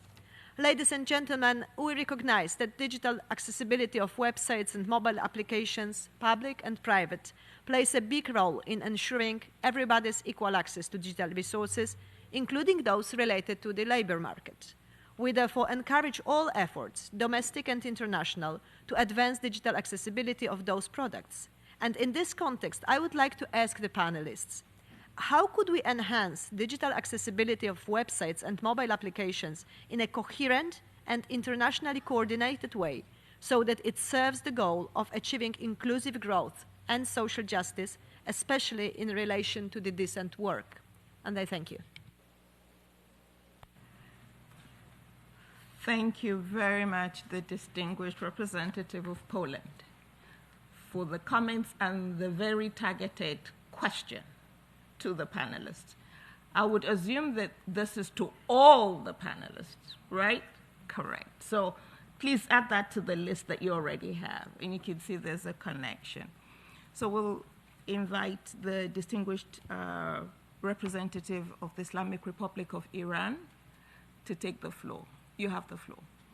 Thank you, Madam Moderator. First of all, since this is the first time I take a floor in this session, I would like to express my thanks and congratulate Madam Chair for your election as the chair of 62 session of Commission for Social Development, and I wish all the success during your tenure. Also, Madam Moderators, I would like to express my gratitude to the distinguished panelists for presentation of its fruitful and very update and detailed information of emerging issue on digital transformation. Madam Moderator, I have two questions from Madam Aida Opako, Director for Centric Digital of Ghana. The first question, during Madam your presentation, you make a connection and relation between the freedom of expression and the right of digital when you explain about the IR4 in Africa continent. I would like to know, is there any specific reason that you build up the freedom of expression and make a connection between this kind of right with the digital issue, or is there any possibility, for example, we can make a relation between the right to development as the reality for everyone and the right of digital, or no? The second point is that I want to know, from your point of view, do you think that new partnership, African development, NEPAD, can success through that the partnership make efforts to realize of the tangible social justice in Africa or no? Thank you so much.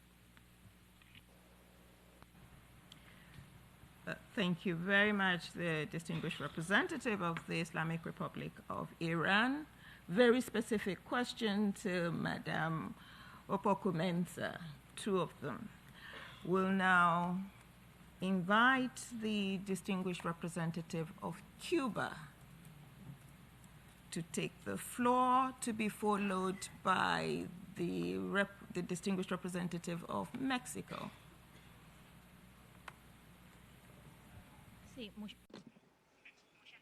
Thank you very much, Madam Chairman, moderator, distinguished panelists. We welcome the fact that this item has been included as part of the work of this commission because of the challenges that we face in including digital transformation in our societies, particularly developing societies. We must rapidly overcome the digital divide between and among, within and among countries. We're told that countries must invest their own resources to ensure digital transformation, and yet we believe that more emphasis should be placed on the urgent need for international cooperation, in particular technology transfer and skills towards developing countries. Digital information means a revolution to include technologies in the social and economic processes. This is a complex task which will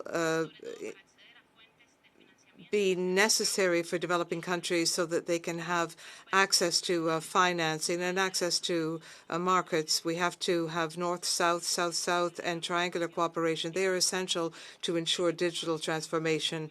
We would also like to point out that the imposition of coercive unilateral measures has a negative impact on the ability of countries to have access to digital transformation. For example, the blockade by the United States means that we are not able to access broadband of internet sources.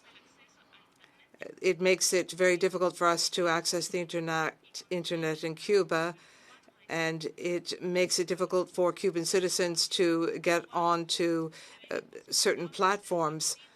For example, there are sites that have public information on research, but which we cannot access. That means that our researchers have to start from zero when, for example, they're taking a science course.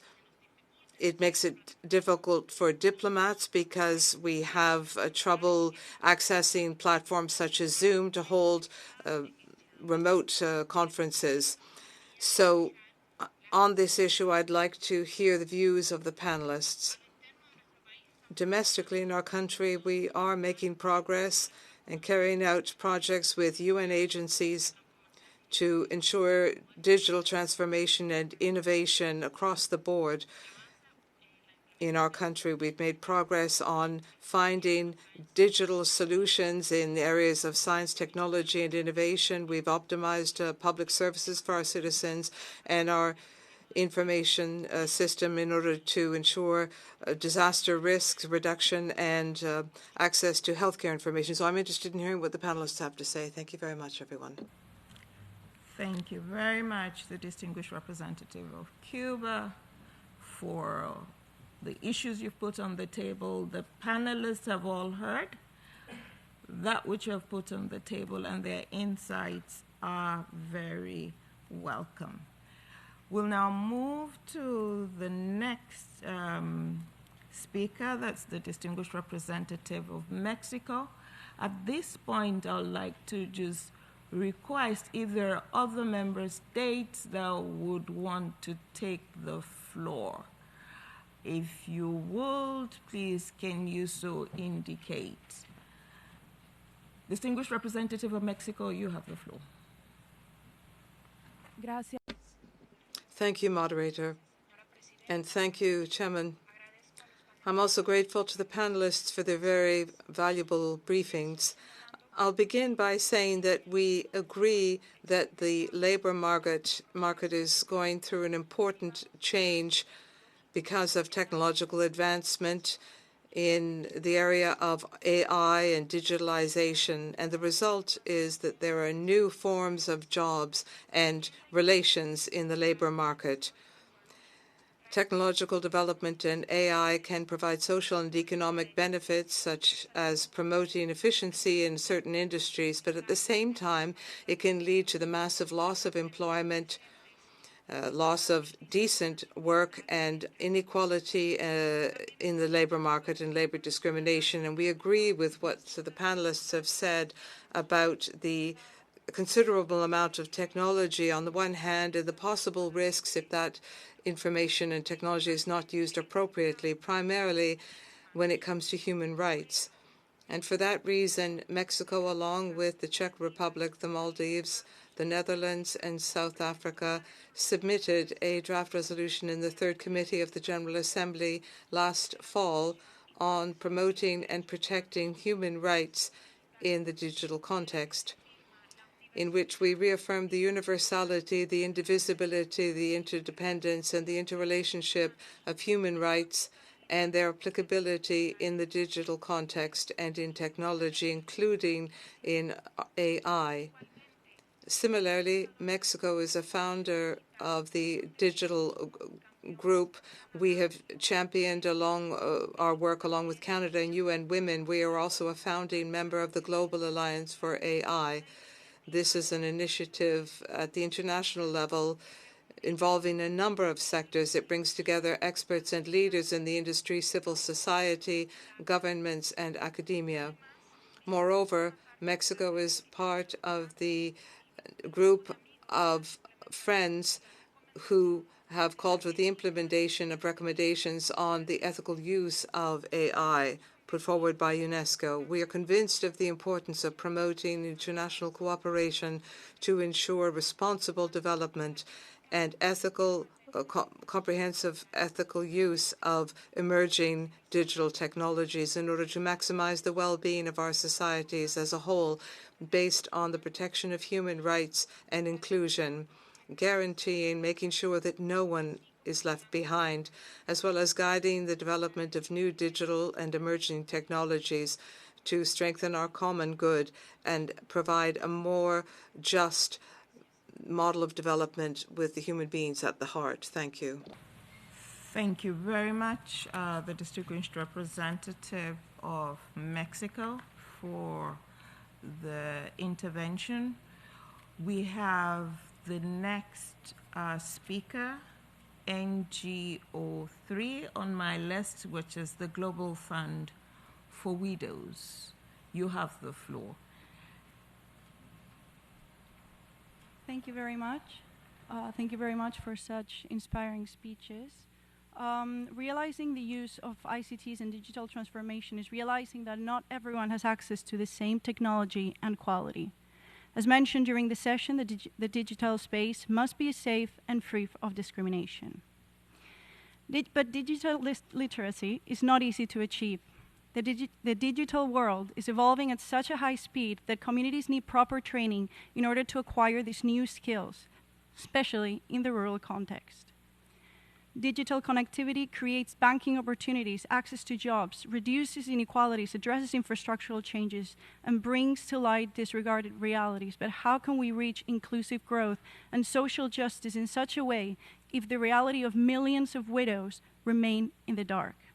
Which is why I would like to quickly highlight the widowhood problematic. Widowhood is a pivotal gender issue that affects over 300 million women and 500 million of their children worldwide, and yet still remains disregarded. When a woman becomes a widow, she's labeled with a strong cultural bias that affects their status, opportunities, and often fosters loss of income. And so they become subject to a dual form of marginalization, both as a woman and as a widow. These practices primarily stem from traditional behaviors or customary laws that protect and enhance practices such as disinheritance, financial exclusion, harmful traditional practices, stereotypes, prejudices, or gender violence, all of which leave severe socioeconomic consequences for the widows and the communities themselves. We need to incorporate more women from all ages and all backgrounds into all society actions and train them to navigate the digital landscape so they can have access to higher jobs, especially in the rural context. Thus, it is imperative to increase our focus and efforts of developing equitable gender policies that provide social protection for everyone fairly and equally, and then subsequently make sure these policies are put into action and reach as many individuals as possible. Not addressing the widowhood problematic can endanger the very existence of a country's economic development. Thank you very much. Thank you very much for the issues you've put on the table, especially the dynamic nature of change and how to rapidly respond to that in terms of the capacities and the skills required, as well as the other issues that you've put on the table. And then the last speaker on the list is the Institute for Planetary Synthesis. You have the floor.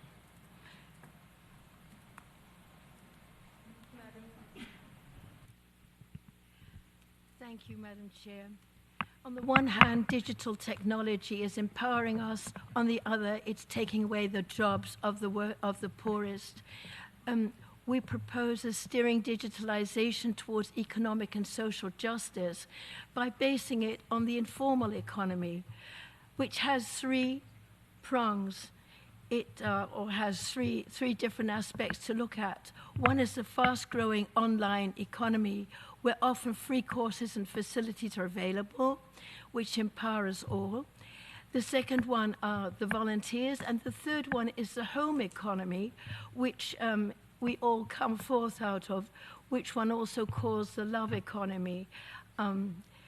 The Commons Cluster proposes a well-developed three-pronged plan supposed by the late Nobel laureate Jan Tinbergen, which one, to set up a parallel global digital marketplace where every woman, man, and child holds a digital account, and this parallel global economy would be dedicated to the barter only of sustainable goods and services, including those services, know-how, and products that have been produced by the informal economy and largely characterized by caring. Two, to enable the barter, a hard currency is created based on the amounts of goods and services estimated to be marketed that year, using fundamental economic principles. And three, the estimated amount of currency is then divided equally among every woman, man, and child, and then the barter can take place on that digital economy. This initially smaller extra income would produce double the amount received by those living around the poverty line and produce an income equivalent to the median one of the Netherlands in about 15 years, according to Jan Tinbergen, who was awarded the Nobel Prize for Economic Modeling. With the help of AI, this economy would empower each one of us and focus our attention on sustainable goods and services. All facilities needed are already housed within the UN system. More details are available on www.supplementaryincomforall.org. Thank you very much. Thank you very much for that intervention, but also referencing where additional information can be accessed, the issue of the informal economy and other economies that are usually not integrated into this conversation. Very, very vital. We've had a lot from the member states and other stakeholders. Specific questions have been asked. Specific issues have been put on the table. So what we're going to do now is ask the panelists to respond to the issues that have been placed. And I like the fact that at least some of the specific issues from Poland and from other states talk about that link between technology and the promotion of social justice, which is the focus of our panel conversation, as well as with dissent work, recognizing the importance of this as we look at the labor market dimensions. So what I will do, and I hope this is okay with all the panelists, I'm going to tweak things around. So the first might be the last. Might be the last. So we're going to start with you. Great. And you have 3 real minutes. All right. You have the floor. Yeah, thank you. If it's possible to show the slides, there's actually a little prop that I wanted to show. So the comments that I would like to respond to have to do with digital literacy and with accessibility of technology as well as of technical education across a range of abilities and levels of technical expertise. I think that governments as well as the UN in its international capacity should be thinking very carefully about ways to invest, encourage, incentivize broad education and training initiatives. And I brought a prop for this, and this is a comic book that we've developed. The artist is the amazing Fala Arif Khan. She happens to be a data scientist and my PhD student also at NYU. We have these comics as part of our public education initiatives, as supplementary reading for courses that we offer through libraries. And I think that there's a lot more that can and should be done on this front. These comics are available in English and in Spanish. We are working on a Ukrainian translation in partnership with an academic entity in Ukraine. We hope to have a translation in German as well, but it would be really great if more of these creative, accessible initiatives were happening on the ground in all of your countries. So let's try to see how we can make that happen. Thank you very much. Oh, you're much. showing the slide? Okay, so I can maybe, yes, I'll flip.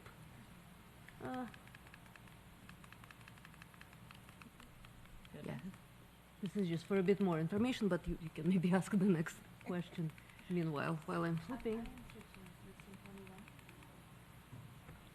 Towards the end, where the comic is.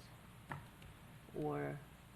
Okay, while we're sorting that out, we'll go to you, Madam Aida Pokumensa. One back. To respond to the specific questions asked of you, but also the general questions that have been put on the table. Thank you, Madam Moderator. I think that the distinguished delegate from Iran raised 2 very critical questions to me, and rightly so. And I think the first was the issue of human rights and why I chose to bring that issue up, I believe. The reason why I brought this issue up is because, you know, let me give an example. Right now, we know that the 4th Industrial Revolution and the issue of AI and all the attendant technologies is displacing manual workers and their jobs.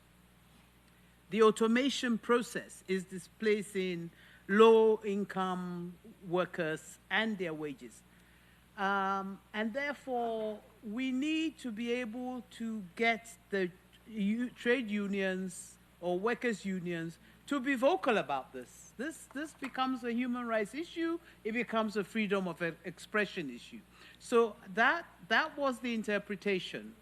But on the flip side, one could say there are other measures politically that also is very harmful to the human rights and to the freedom of expression of citizens, particularly where you have internet shutdowns and where an economy or a society is technologically connected and advanced. And when you do that, and when there's internet shutdown, there are real possibilities that you're harming entrepreneurship, you're harming employment, and you're disrupting the labor market. If you have people that are working online or marketing online, this has real-time consequences for citizens. So I think that the whole issue of human rights versus freedom of expression in the era of the fourth industrial revolution is something that is being discussed and openly discussed. It will differ from country to country, region to region, but I do believe that as this phenomenon is entering into our countries, we have to be mindful of that and what that entails in our country. And yes, you raised the question of the right to development. Yes, when there's internet shutdown and you have quite a sizable e-commerce market, for me, I think that is an issue of the right to development. It has enormous implications for economic growth, income generation, and to people's livelihood. So I do think that this is something that we need to also look at in terms of freedom of expression. And the freedom of expression to be able to say to your government, I demand better health care because there are technologies that enable me, sitting in a remote village of 1,000 kilometers from the capital city, to have access to health care. So for me, that is the right to development. You also made reference to NEPAD, and NEPAD is the development agency for the African Union, and it is rolling out a whole lot of programs in Africa on some of these issues, and it is very much at the forefront of looking at the policy interventions, issues of regulation, particularly issues of ethics. The fourth industrial revolution, ethics becomes a huge issue. And that's where I had also said that you have, it's a double-edged sword. You have bad actors, people that can use technology to undermine countries and governments. And these are things that we just cannot ignore. So yes, this is being looked at as well. My problem is that the technology is far more advanced than policies and awareness, and that becomes problematic. Thank you. I hope I've answered. You have indeed answered the questions from the distinguished representative of the Islamic Republic of Iran. But it would also be important to see how those other issues raised, including by Switzerland, by Poland, are addressed. I'll still give an opportunity for the panelists to respond, but I really would want that every issue that is tabled, every question that is being asked, that we really address them, because that's the opportunity for us to really come out very clear in terms of what's next. This shouldn't just be a talk shop. It's an opportunity for us to be able to tackle even the difficult issues. So with that, I will go to Ursula Weinhoven.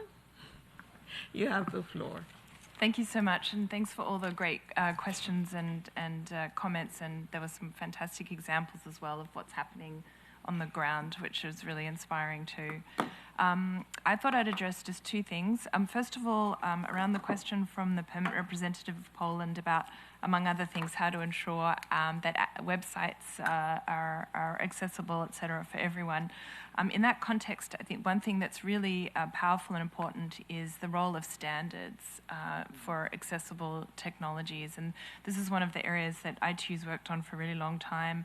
And I think standards can really be a game changer. And building on standards, something else that's super powerful that the governments and others can do is in their procurement of technologies, if they specify that these technologies need to be accessible in line with these standards, that can be really, really powerful and also help make these technologies a lot more affordable for more people as well. And then the second thing more generally I thought to mention, since a number of people mentioned the issue also on the panelists, of the panelists the issue of skills and how critical it is. And digital skills and other associated skills indeed are absolutely critical so that we can all have the opportunity to participate in digital society and digital economy and the growing number of services that are available, including government, digital government services.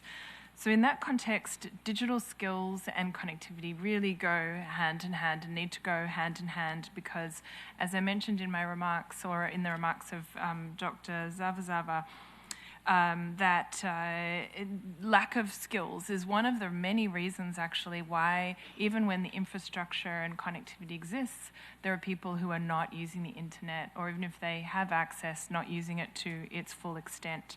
And then in addition, even if people have that access, digital skills is also critical to truly meaningfully and safely use the internet as well. And this is important for people of all ages, from children through to older persons, and particularly with some of the job impacts that we've been hearing about. This notion of lifelong learning and digital skills, I think, are really, really key in that context as well. And so briefly, I thought I'd just mention one initiative which actually, among others, Spain and Switzerland have been huge supporters of, which is greatly appreciated, which is called the GIGA initiative. And this is an initiative to connect all schools in the world to the internet, because currently more than 1 billion children around the world struggle to learn without quality broadband internet access at home, and only half of the world's schools actually have connectivity. And so that is meaning that a lot of children aren't getting the skills that are going to be critical for participation in digital society and the economy. So it's really important to address this. So what this initiative does is it maps the schools, it models the infrastructure, the policies, the regulations, and the investments that are needed, and then helps governments to actually do the contracting to connect those schools. And I'll just end by saying, thus far, since it started in 2019, over 2.1 million students have been connected around the world, but there's much, much more to do with numbers like 1 billion children not having that access. Thank you. Well, thank you very much for the feedback that you've provided.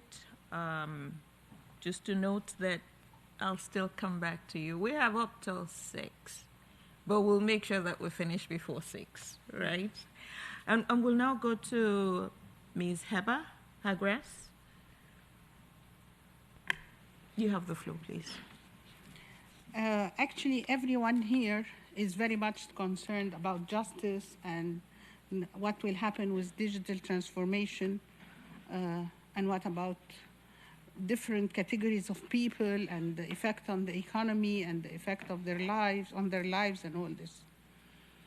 We are also coming in here with good intentions, and we are thinking about the people who are responsible for digital transformation and AI are really listening to what we are saying, and they really hear our problems and our worries and our deep concerns about different categories of human beings.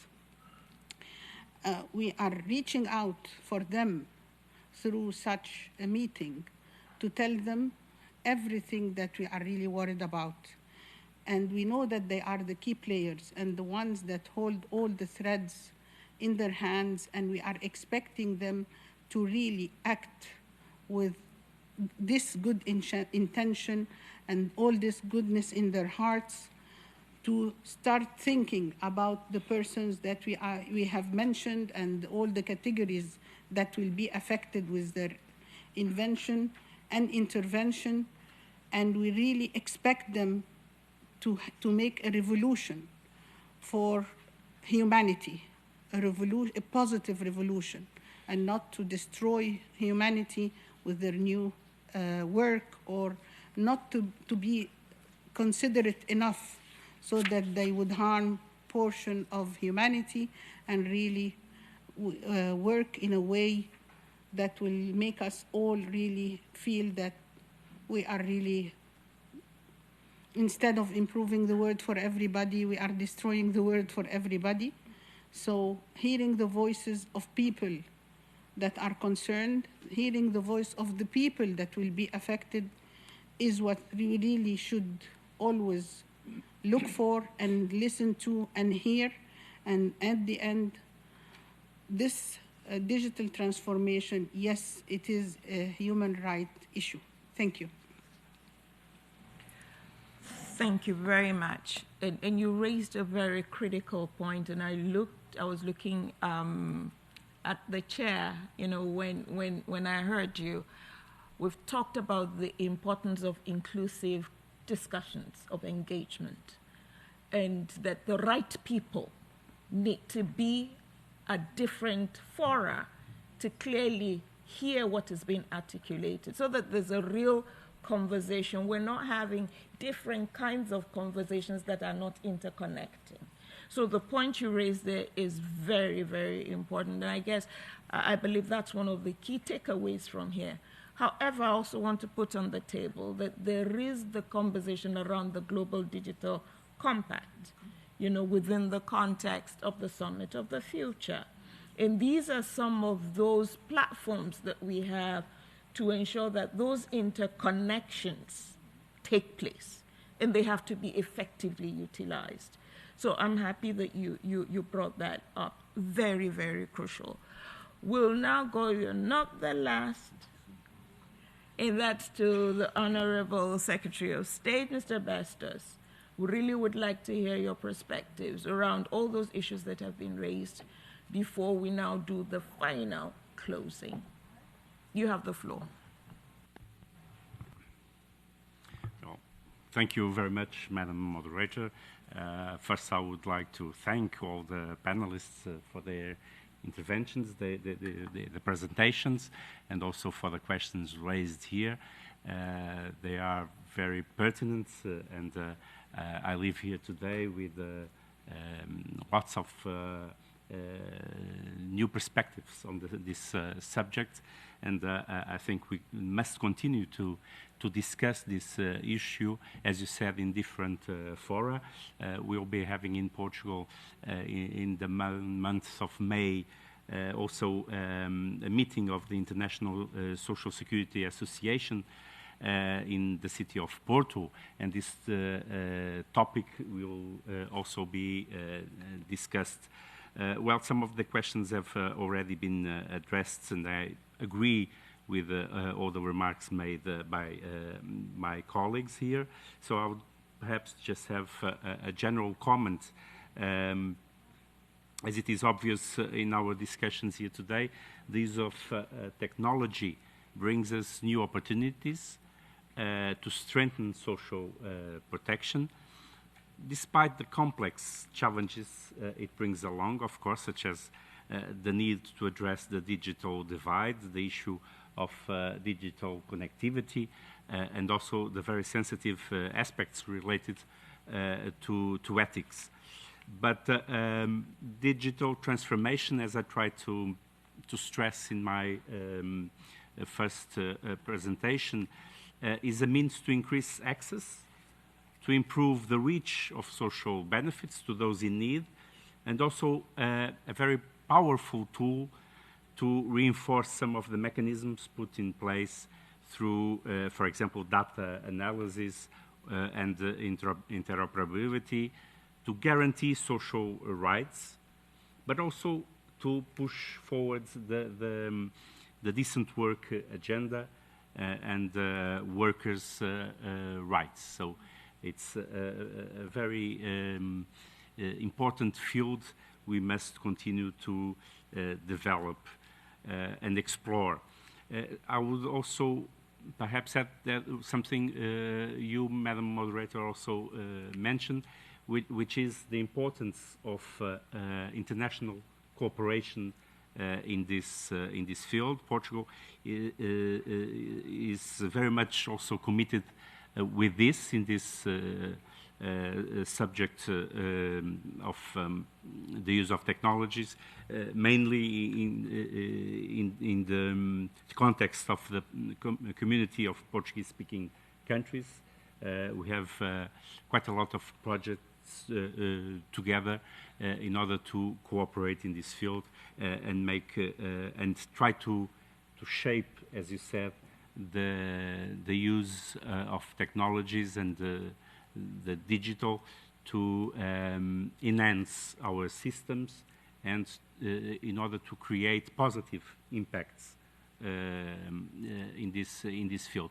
I think it's quite important what was said by the previous speakers. We need to align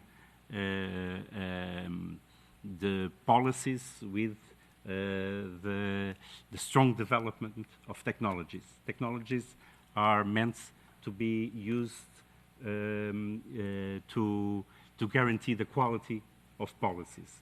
So this is what I would like to stress. Thank you very much. Thank you very much. Thank you very much, Mr. Bastos, for those comments. I know I'd indicated that we'll come back to you as soon as whatever is fixed, so you can have your final say, right? And then that's your opportunity to now do your last important sentence you want to leave them with. Okay, wonderful. So I already was able to have the slides projected here. So this is really to stress the importance of education and public engagement. But there's another topic, if I may hijack this for just 30 seconds, that we haven't mentioned, but we must, and that is the environmental impact of AI that requires an international level conversation. AI is already producing more carbon emissions than the airline industry. And we really cannot leave this up to the AI industry to self-regulate into being carbon neutral. So this is maybe something that I will leave us with. Thank you very much. I saw a few people nodding like me. It's like, really? Yes, really. Really?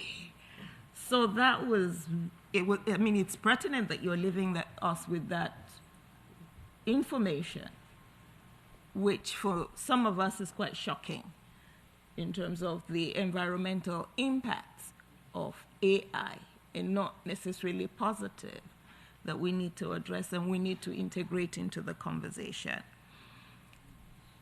I will give, before the final roundup, each of our panelists, they have 1 minute to give us what's the key takeaway you want everyone who's participated in this conversation. What do you want them to leave with within the context of the focus of our panel conversation, which is digital technology and social justice? Your key takeaway, 1 minute. I'll start with you, and I'm being deliberate. I'm picking on you because it's going to be rather ad hoc. Ursula. You said it would be fun, so thank you. I would say that digital technologies have been shown they can advance at least 70% of the SDGs. But in order to fully realize those benefits, it's so urgent, particularly in the age of AI, that the 2.6 billion people who've never ever been online and the many, many more who don't have meaningful, safe, affordable, reliable access, that we close those gaps. And absolutely critical to doing that is going to be collaboration at all levels. So I would say, let's get to it. Thanks. I like that last part. Let's get to it. And we have to do it together. Heba. I only have 1 word, not 1 minute. I think inclusivity is the key for everything we are doing. And it's inclusivity, inclusivity, inclusivity. I couldn't agree with you more. Inclusivity, inclusivity, inclusivity. There's a saying where I come from is you can't shave my hair with my absence. But a lot of times we try to shave the hair in the absence of those who own the head. Inclusivity, inclusivity. Thank you very much, Heba. Ida. Yes, Madam Moderator. For me, it's leave no one behind. Simply because when you always have a technological revolution, the tendency to exacerbate access or lack of it and bring about inequalities tends to be huge. The potential for that inequality tends to be huge. And we have to be very mindful of not leaving anyone behind. Excellent. Leave no one behind. Because if we don't make that a deliberate decision, people will automatically be left behind. Thank you very much. So, I think, Julia, you already had your 1 minute, right? I'll take another. Okay, I'll give you another, but we'll ask Gabriel. Well, I think that together with the green transition, the digital transition is probably one of the most critical challenges we are facing today. So my answer is that to address it, we must do it together and with solidarity and with this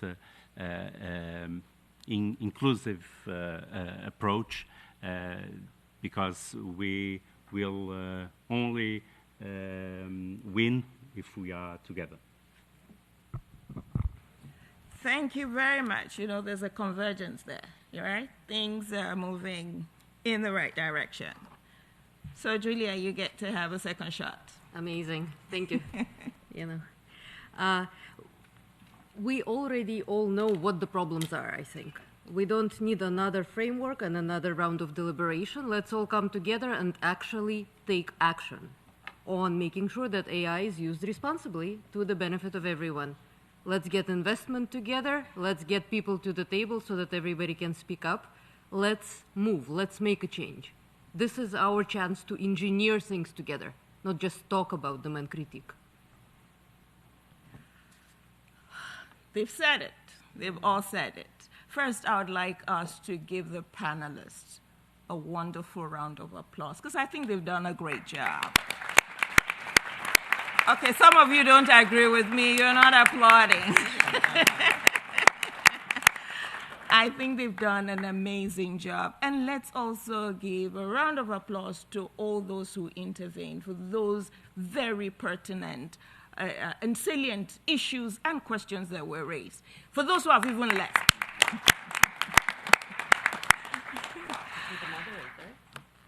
Thank you, thank you, thank you. One key thing that has run through all the interventions, whether by the panelists or by the member states and other stakeholders, is the fact that we have to make technology work for inclusive and sustainable development and for social justice. It will not happen in and of itself. It will not. It has to be shaped to provide us with the kind of outcomes that we want, including, of course, social justice, which is the anchor of the conversation today. So that's the first key thing that I'm able to take away from everything that has been said. The second critical point is that no one group has all the answers. And it's a complex type of conversation that needs several players at the table together. That is a key thing. And we need to bring the business, we need to bring the workers themselves, we need to bring the governments, we need to bring the critical institutions, including the UN, and create that safe space for the conversation to take place. It would require that some difficult questions are answered, but that is really crucial as we shape digital technology to serve rather than digital technology being served. The other dimension, and this came up in different forms, especially when we look at the labor market perspectives.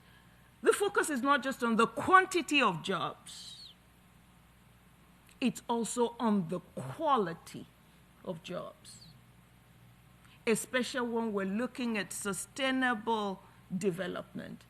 And it's noteworthy from all the interventions that 2 of the 6 transitions that were identified by the UNDSG are jobs and social protection, but also digital connectivity. And these 6 transitions have been identified as having the spin-off, the transformative catalytic effect, not just for the SDGs that they relate to, but for all the 17 SDGs. So the conversation we're having today, or we've had today, is very, very important as we move in that direction. Finally, the importance of connectivity. Access. I heard universal access mentioned. That is crucial. Affordability, but also the skills required to really fully harness the opportunities and to ensure that the digital transformation not only achieves what we have agreed it should achieve, but that it leaves no one behind. And as we leave here today, I think it was Heber who said it, let's do it.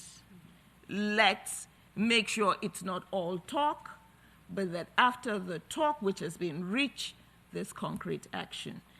So, Madam Chair, I now have the privilege of handing over to you after this very, very interesting conversation. Once again, thank you very much for the opportunity.